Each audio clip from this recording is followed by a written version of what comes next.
going to do questions. Please think about your questions, and I'm going to invite you that as you think about your questions, please think of questions. Many people will want to ask questions, and if you use time sharing a story or elaborating on the context for your question, you'll reduce the number of questions we can get to.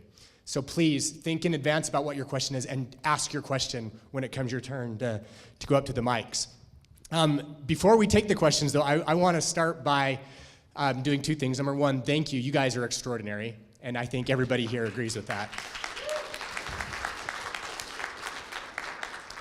I want to set some context for their questions. Can you still hear me? There we go. Maybe. I want to set some context for their questions, and I want to start with some personal things. I hope you'll forgive me for putting you on the spot, but it's all in good fun, right? And that is, I'd first like to start out by inviting you to characterize to us how you characterize your theology or relationship with God. Atheist, agnostic, theist, something altogether other than those. How do you personally characterize your relationship with God and theology? Can anyone hear me? Okay, it's working. All right. That's complicated, but I don't know, broadly theist, but non-standard, very naturalistic God, I suppose, but also the God of the philosophers, the God more or less of the Christian tradition. Thank you. Probably also complicated, especially in given context. A bit of history, of course. I was raised in Soviet Union. As most of us, we were raised atheists. Was always interested in philosophy and religion, just as I was interested in science, without any necessarily personal relationship, just interested. Right now, the progression was towards more agnostic, so like, I don't say that something does not exist or does exist if I don't have enough evidence. And then next stage was maybe just a question of terminology. What people call God, others call nature, unknown laws of universe, and many other names. So maybe we're just arguing about terminology. Little bit of completely personal stuff. Sometimes I had very interesting situations where I talk to someone and it works. And I intend to keep talking. I, again, stay agnostic about terminology and so on and so forth and remain scientist. But nevertheless, I mean, there are things that are not explained by science, and scientists should admit that such things exist. So, complicated relationship, but still kind of positive. Thank you, Irina. Nancy. I am perhaps best described as an Orthodox member of the Church of Jesus Christ of Latter-day Saints. I come from a very traditional heritage, and I feel very comfortable there. Now, in saying that, I've very cleverly avoided the question of my own relationship with God. I'm working on it just like everybody else. I tend to focus a lot on doing the right things and less on building the right relationships, I think. So I'm still growing there. Thank you, Nancy. Lovely, and what a generous question. I, like Nancy, have a tradition that I can black box and thus defer the question entirely on mostly. I'm quite happily Orthodox in most cases, although I think in fact what I would say, just to complicate it a bit, is words are actions and actions are a type of word, and I find most claims when it comes to my orthodoxy, the doctrine, whether atheist, agnostic, or theist, or something else, unsatisfying. I share some of Irina's terminological lack of satisfaction in all of us. So I think of myself as orthopraxic, and I think that actions are the types of words or claims or doctrine that I believe in. And in that sense, like, absolutely, whatever God means as a word, set that aside. And as an action, it feels quite satisfying, right? There's moments of awe in my life, whether art or nature or literature or time or silence, that has a meaning that transcends what words means, and that is itself a kind of action performance. I don't know what that means, but it feels close enough to Orthodox within our cool tradition that I can say that without obvious contradiction, I think. I don't know. Thank you, Ben. Yeah, figuring it out. So second question for you, and we're getting closer to questions, so be thinking about your questions. And this builds from the first, and some of you mentioned this already a little bit. If you want to elaborate, great. What is your religious heritage? Now we're talking more cultural now than personal. What's your religious heritage, and where are you at religiously today? Well, I grew up Unitarian, which doesn't mean anything. And currently I go to an Anglican church, which is also in my heritage, and also notorious for not meaning very much, though it does mean more than Unitarianism. I'm not sure what else there is to say. Somewhat heterodox approach to both of those traditions. Thank you, Wolf. Okay, yeah, as I mentioned, personally, yeah, I grew up in Soviet Union in a family of scientists, but open-minded scientists. Well, my actually grandfather, on father's side, Jewish, he was a rabbi, but on mother's side, just I think usual Christian roots. Mother and father were not particularly religious, again, Soviet Union, atheism, but neither were they particularly against it. So just, okay, very matter of fact, okay, so evidence, we can observe it, the rest, don't know. So as I said, as I was kind of going along my journey, I got very interested in, I wouldn't even call it religion, and I don't consider myself Buddhist. I'm just very curious about all the knowledge and practice accumulated in Buddhism regarding human mind. I consider it's very interesting empirical science of mind that modern neuroscience, psychology, and AI has a lot to learn from. And as I mentioned, I think yesterday, I wish one day I'll write a book about Buddhism for machine learners. Probably I should start doing that, because there are many interesting lessons that have some statistical interpretations. So, for example, I would interpret one of the kind of common ideas from Buddhism not to impose too many, too structured priors, and keep your priors as flat as possible and observe the data. Makes sense. So, I don't know, I rather would say that approach to Buddhism as philosophy and empirical science of mind. Thank you, Irina. I'm trying to think how to frame or answer this question without just giving the same answer as last time. I'm descended from Utah pioneers. We have, a cedar chest in my parents' house with artifacts from the journey across the plains that we sometimes pull out and discuss.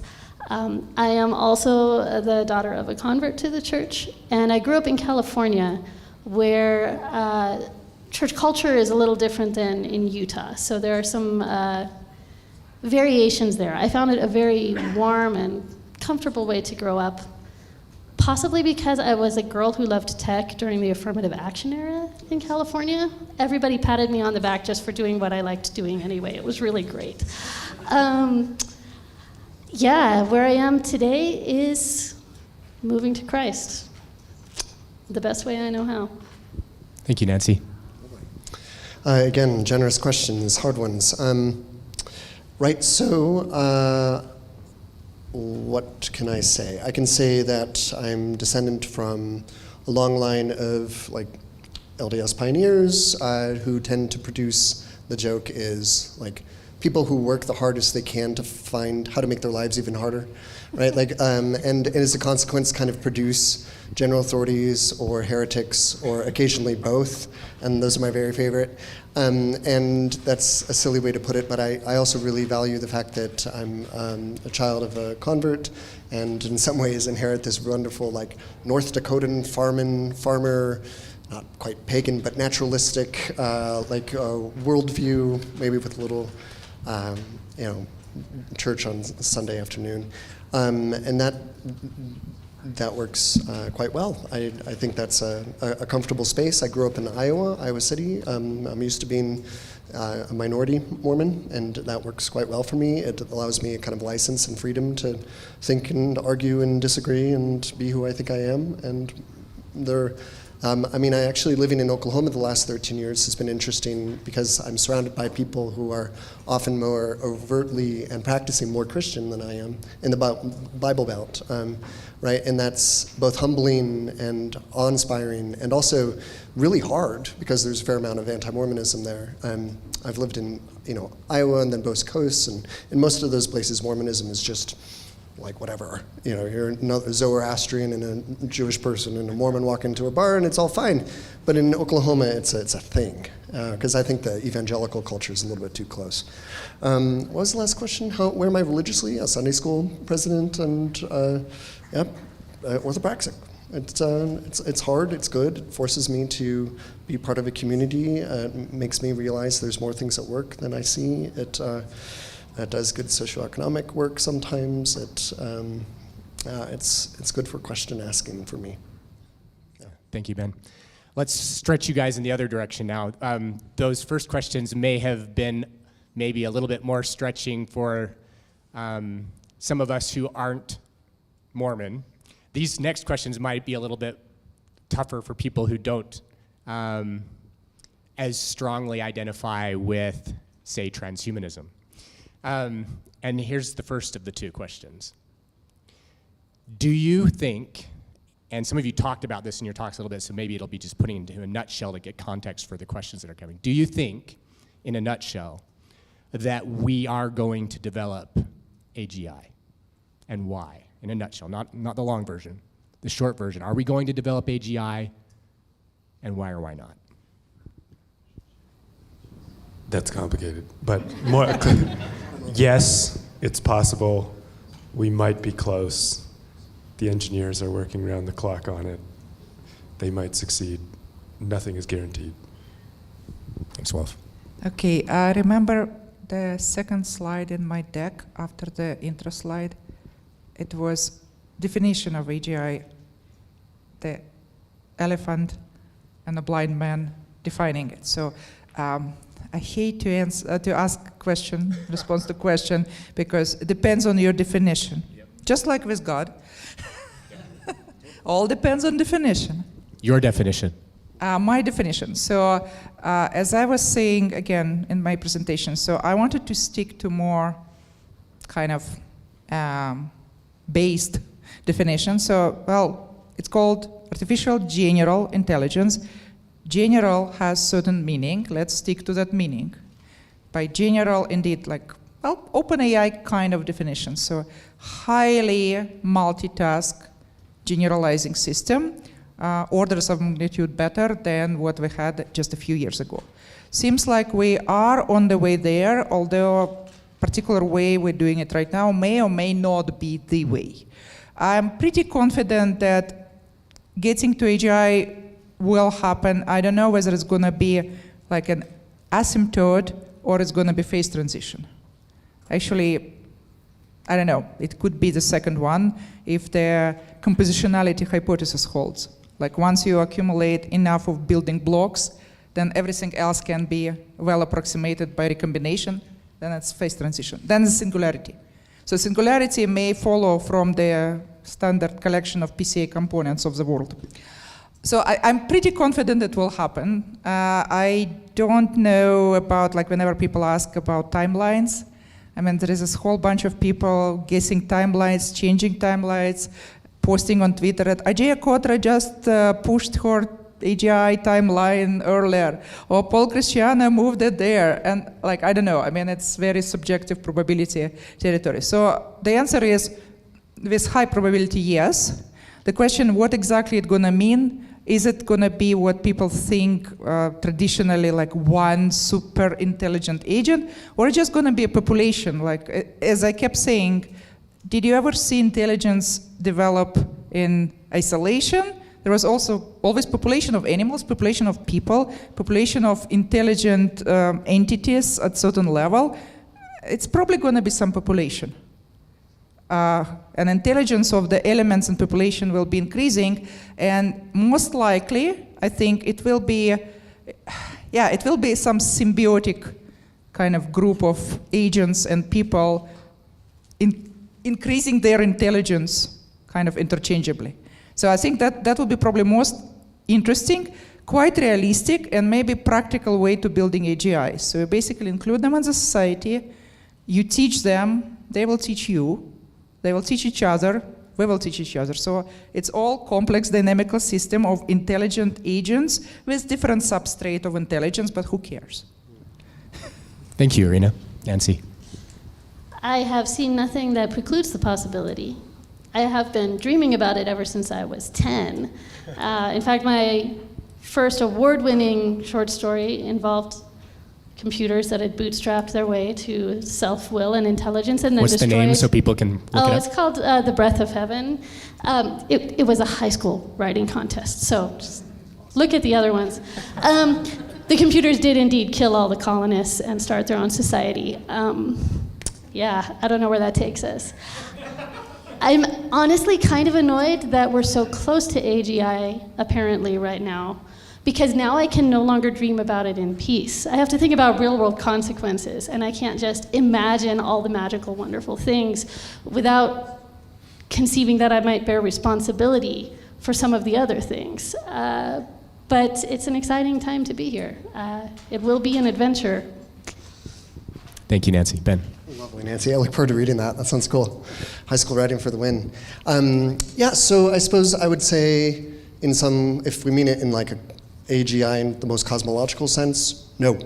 By which I mean we will not develop it because AGI already exists. It's called nature and the world and the universe, and there is no need for a simulation because we're already in thick relationships with one another.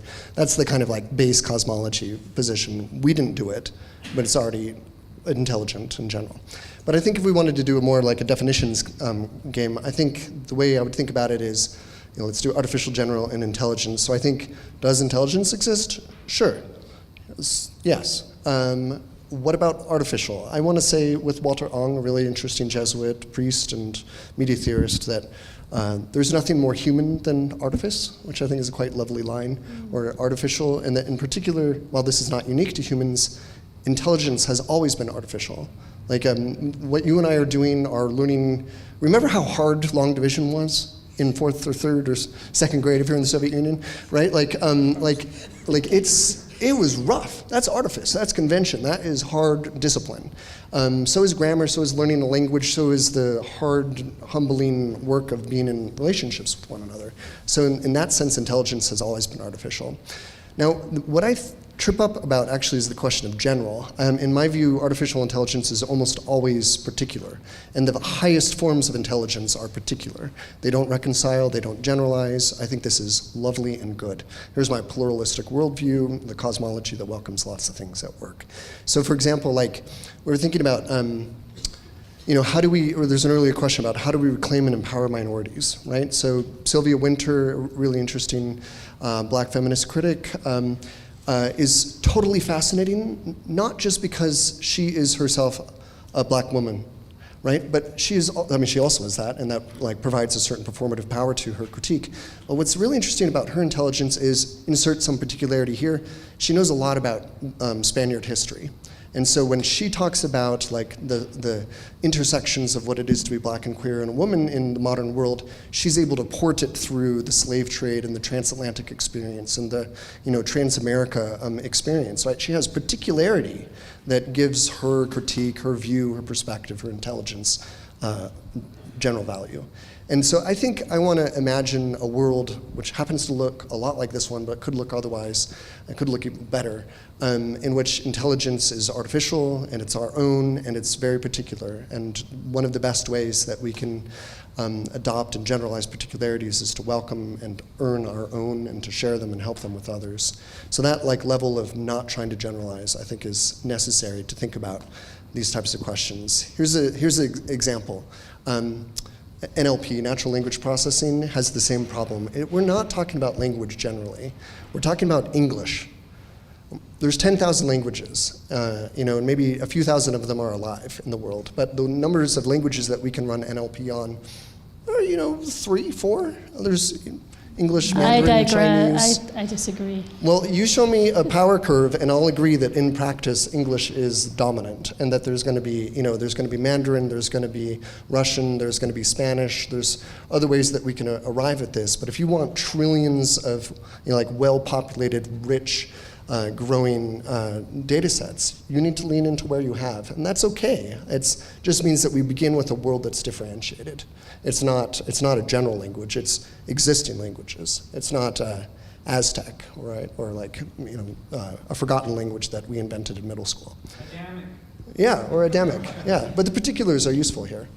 But please, disagree. Facebook's getting close to Adamic. Come on.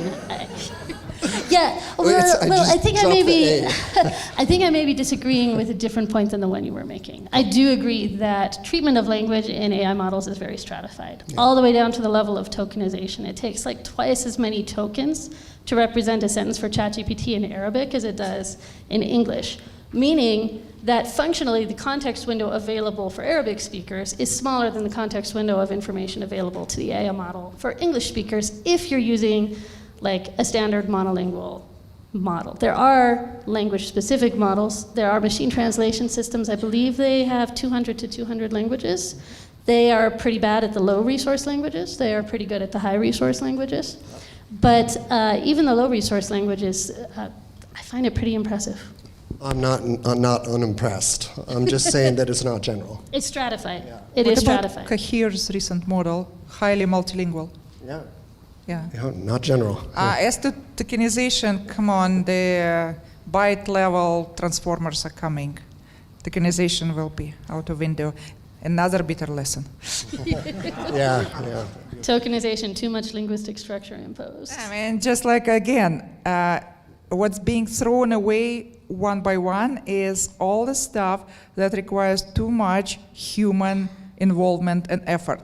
So it's automation is going to, it's a progression of the automation. The history of humankind is a progression of automation, and it doesn't show any signs of stopping. So your tokenizers will be replaced by byte level models. Don't worry. Thank you, Ben. Let's take our first question. Step up, speak close. Okay, it's the same question I always ask. What do you think a redness Am I being heard? Keep going, talk. Sorry. Just talk.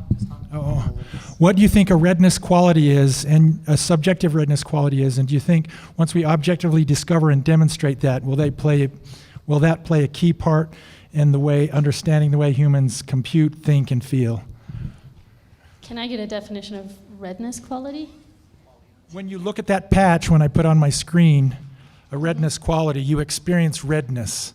Oh, I am so sorry. I was out running a family drive during your presentation. I will sit out on this one. Okay. I just kind of, your question reminded me a recent tweet. I actually didn't watch the whole thing. When Jeff Hinton said there is no such thing as qualia. I still want to watch the thing, like what the hell he meant. That there is no qualia. No, I'm just curious.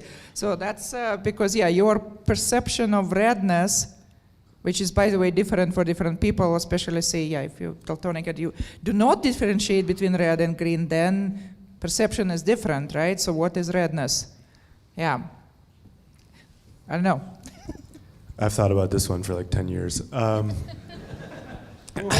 before the era of deep learning, when we didn't have the neural metaphor quite as salient, I used the metaphor of the hash table.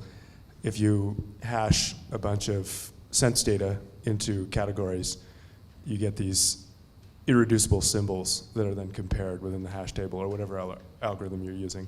And the way I like to think about qualia is in our perceptions of things, our perceptual system digests what we're seeing into irreducible symbols that can be compared with each other. They maybe have distance to each other, but they don't have structure inside of them. And this is what people mean by qualia, is like a sense perception that does not have internal structure. It only has comparison. And now in the era of deep learning, we have better metaphors that are perhaps closer to what our brain's actually doing. If we look inside of a deep learning model, you see a neuron firing or activating. It corresponds to some internal symbol that is irreducible except in its relations to all the other symbols. And I think that's what qualia is. Qualia is just what that feels like from the inside when you are that model or you are that intelligent being sort of feeling those sensory digests, feeling the irreducibility of these symbols. That's what that feels like. It feels like, you know, this irreducible redness. Well, that's just the irreducible, that symbolness within whatever information processing systems your mind is using. As for the second part of your question, as we understand this, is it going to be crucial?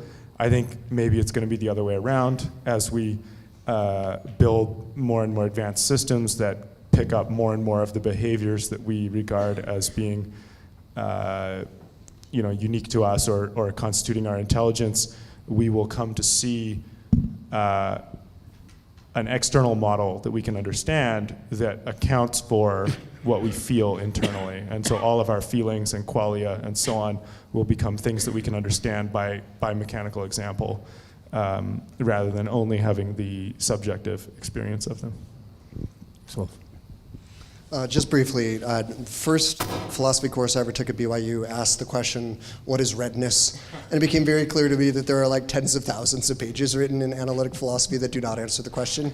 And let me just offer that maybe like the move from there to feelings and senses is just the wrong order. Like what if instead we said, as I think actually people who know more than I do have just said, that the meaning of redness is encountered in this of its experience. So in the hash or in the coding of it, in the definition of the programming is where you're going to encounter it in this moment. But a different red, the red of a sunset, or the red of the sunset on here, or the red of the lipstick kiss on a love letter with tears on it, or the red of blood, or the red that urges into orange.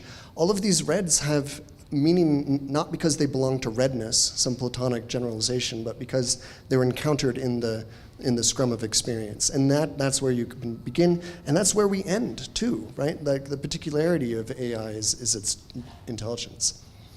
Thank you. Thank you.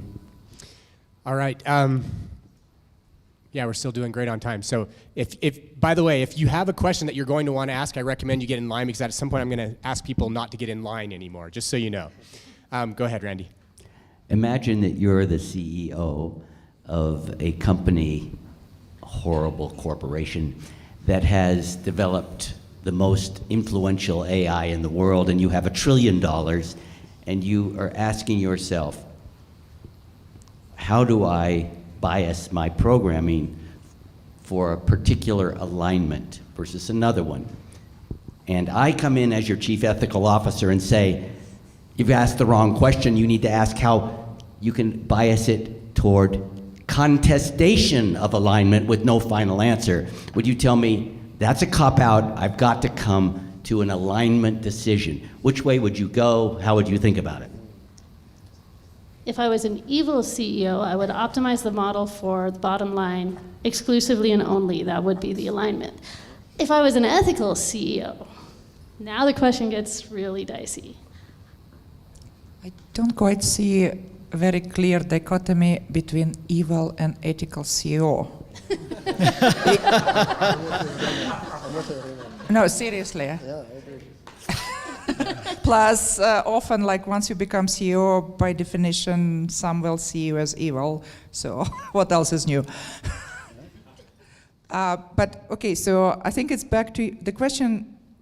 Goes back to your talk, right? So basically, I might not completely understand it correctly, but it says that one particular type of alignment versus allowing for, well, democracy of potentially conflicting opinions, but somehow reaching some, whatever, agreement, not complete agreement, but reaching some balance, some peace, like in your slide. So essentially allowing for multiple opinions and multiple definitions of alignment and somehow letting those things coexist rather than picking a particular one and just sticking to that, right?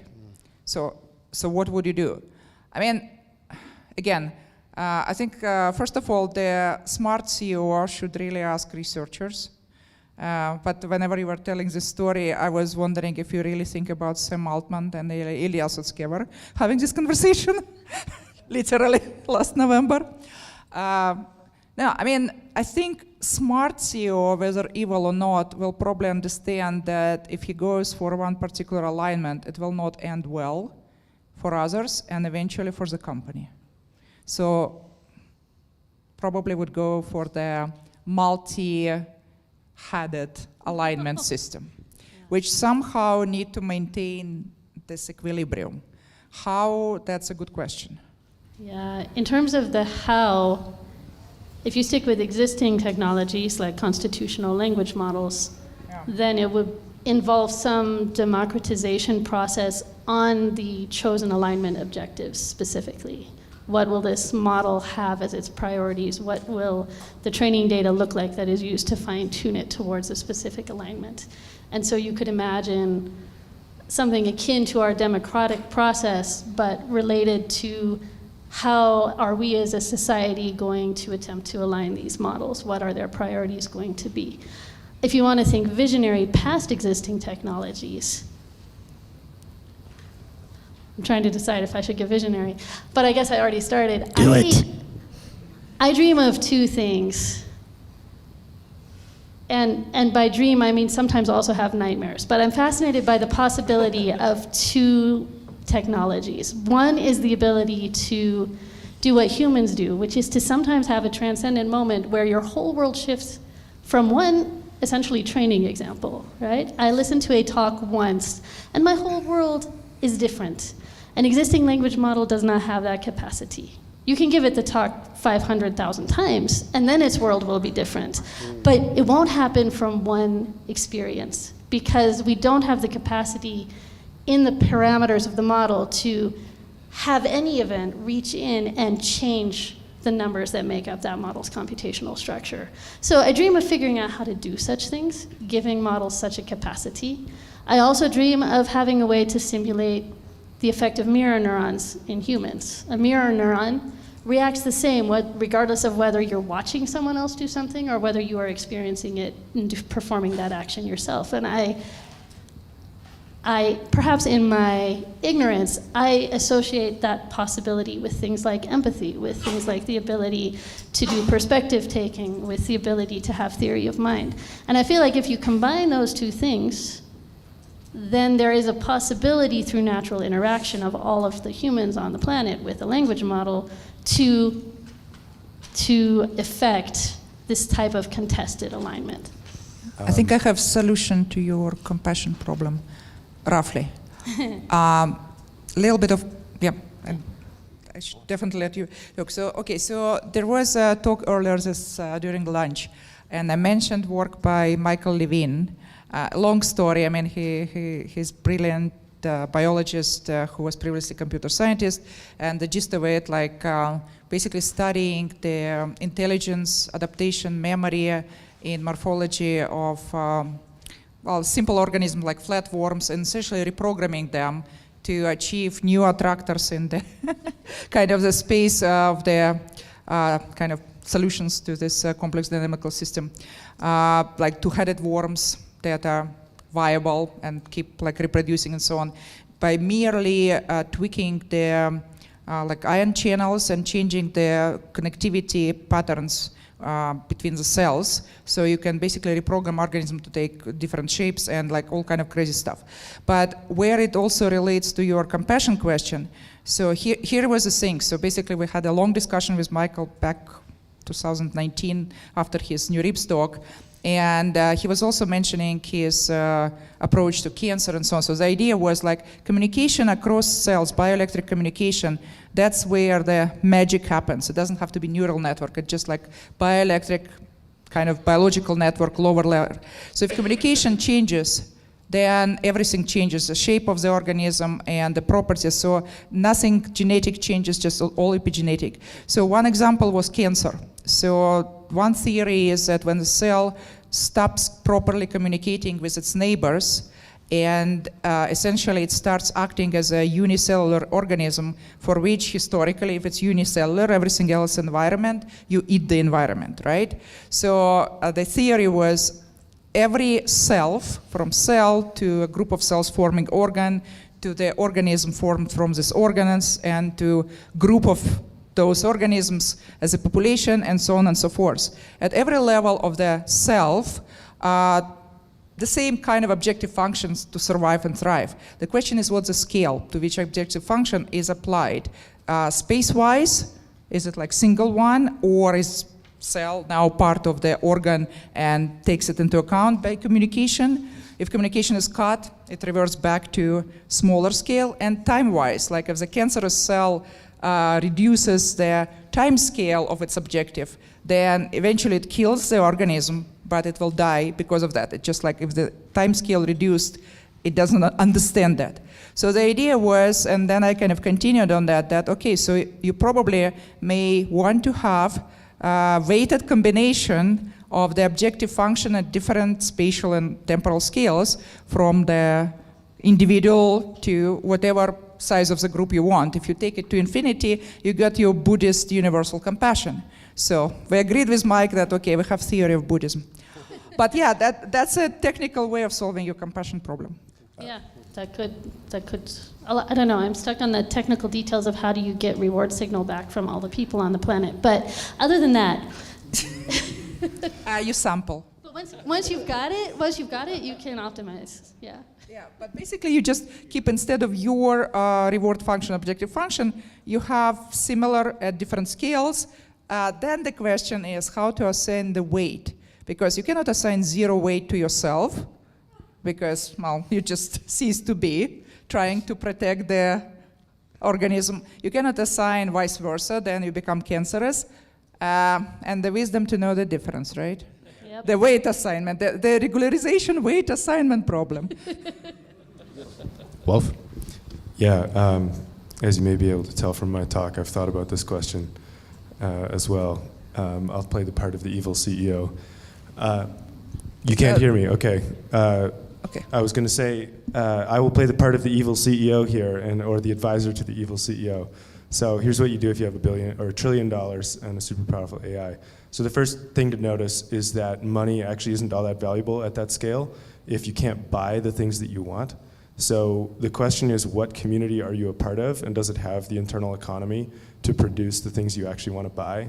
And when you get sufficiently large amount of power, money becomes something within your domain of power that no longer can be what your bottom line actually is. You're now interested in other things. You need to start doing philosophy about what you actually value, what you actually want to buy with that power.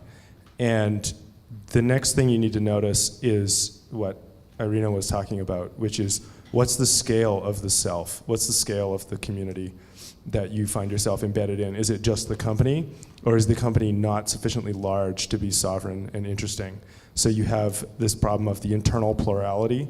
What is the scale at which you establish your internal plurality? Do you need to grow the company to become more sovereign in the area, like building it out in different areas, building out your philosophical wing, your political wing, your demographic wing, your military wing? You know, there's a bunch of things like this. Or you can maybe join up with things that already exist, maybe influence them, but you need an internal community. Generally, your target is you want to become a polis in the sort of ancient Greek sense, a sovereign city-state, or sovereign, I mean, city-state is sort of an obsolete form, but what it is in the future, we don't know yet. That's another strategic question to get your philosophers on. You need a community of philosophers within your evil company to figure out what kind of strategic stance is a good idea. But then you have the problem of the external plurality, which is, I think, part of what you were alluding to with values needing to exist in tension with each other. You can't do a universal form of life. I don't think it actually works. I think it just dissolves into internal incoherence. So you need to strategically choose what is the boundary between the internal plurality with which you are friends and the external plurality with which you are rivals. And so you have to figure out who your in-group is. It's probably larger than just your company, unless your company is very weirdly sovereign compared to all companies that currently exist or are prospectively going to exist. So yeah, that's what I'd say, is basically become the philosopher king of a actual polis that tries to differentiate itself from the rest of the world, chasing some novel conception of value that it comes to of its own internal discourse. And don't get hung up on things like the bottom line measured in dollars, because that stuff's no longer relevant. This is starting to sound utopic. That's why it's evil. Yeah, I happen to think that sufficiently advanced evil is indistinguishable from the good. Ben, do you have Completely anything to add? agree. I'll defer. Randall and I will talk later. It's All reverse right. hostile takeover. So breaking into like we're 20 only going to do companies. these two more Anti-monopoly. questions, and we're going to do our answers to these ones rapid fire, because we only have a few minutes, and I want to get to both of them. So ask your question succinctly, and then we'll respond succinctly. All right, Jordan. Okay. Well, I was going to say something about Unitarians because I am one, and I take offense at what you said, both. But I'll let that be. It's okay. I'm a good Unitarian. I can take it. So my question is, what is the probability in each of your minds that consciousness can be modeled, and in addition to that, human consciousness generally, and individual human consciousnesses?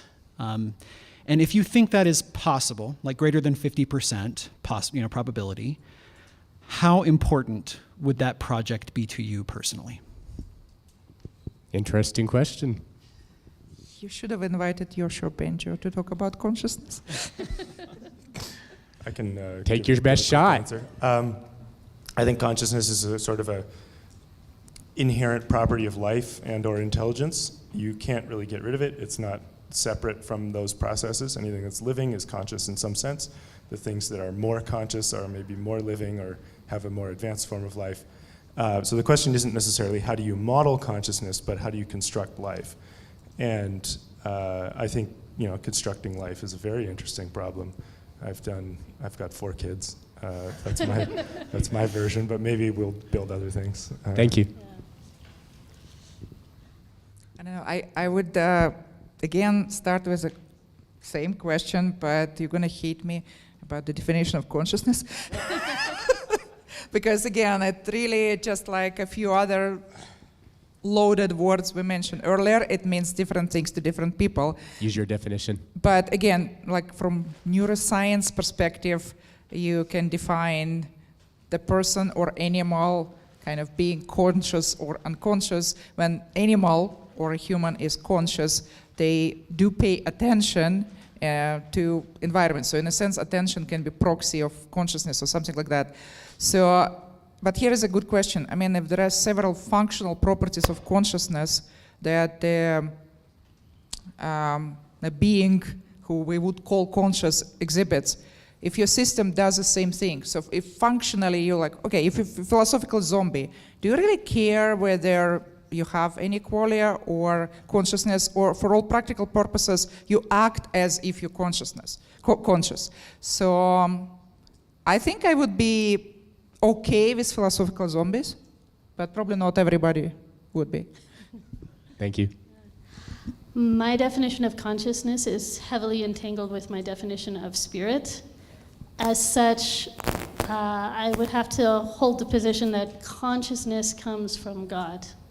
And so any quest in the direction of AGI would not be about modeling consciousness, but creating a physical substrate in which a divine consciousness could rest. Beautiful. I don't know. I mean, at some level, zero, and I have a definition problem, which is like, you don't know that I have conscience or consciousness, or I don't know that you have it. It's not empirically verifiable. It's not that we would be okay with philosophical zombies. It's that we may as well be philosophical zombies. We can't know otherwise. And if that's the case, then we can begin to build up and like say, if that's not a satisfying answer, which I don't think it is, then like we have to be talking about something else. And I think we're talking about practice, we're talking about relationships, we're talking about real application. So it's not high on my priority list. Thank you. I'll save my question for dinner. Thanks. In the interest of time. All right, we're going to do one more question from me, and then we're going to wrap up.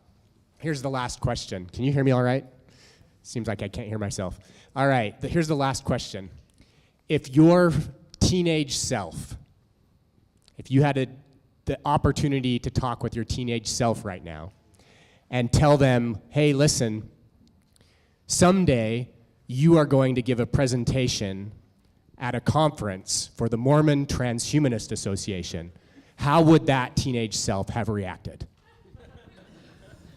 Very excited, because that 14-year-old, I remember as yesterday, just discovered in a Russian bookstore translation of Can Machines Think? And I was like, cool, I want to do AI. So yeah, sure.